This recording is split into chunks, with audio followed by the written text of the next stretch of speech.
আসসালামু আলাইকুম বন্ধুরা, সবাই কেমন আছেন? আশা করি সবাই ভালো আছেন। তো আজকে আমি নিয়ে আসলাম বাচ্চাদের জন্য সন্ধ্যার একটা নাস্তা। তো সন্ধ্যার নাস্তা হিসেবে আমি আজ করব হলো হোয়াইট সস পাস্তাটা। তো হোয়াইট সস পাস্তায় যা যা লাগে এই যে সব উপকরণ আমি রেডি করে নিয়ে কড়াইতে দিয়ে দিলাম এক টুকরো বাটার।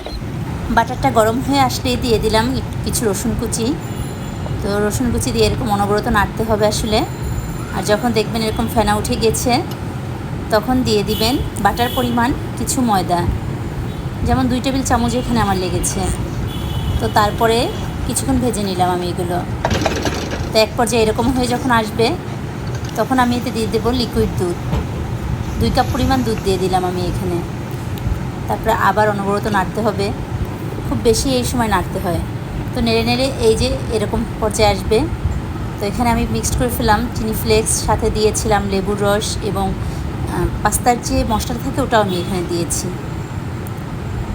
তো তারপরে যে দিয়ে দিলাম সে রেডি করা ডিম ঝুরি, তারপরে দিলাম চিকেনগুলো।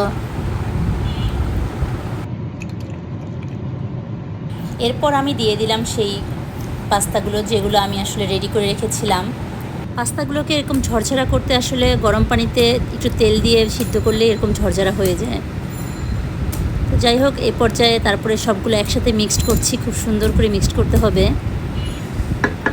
এবং একটু মাঝে মাঝে নেড়ে রাখতে হবে। তো এখন আমি দিয়ে দেব সেই চিজগুলো। চিজ একটু গ্রেট করে আমি চিজ দিয়ে দিলাম। চিজ দিলে হয় কি, একটু মাখো মাখো ভাব হয়, বাচ্চারা খেয়ে অনেক মজা পায়।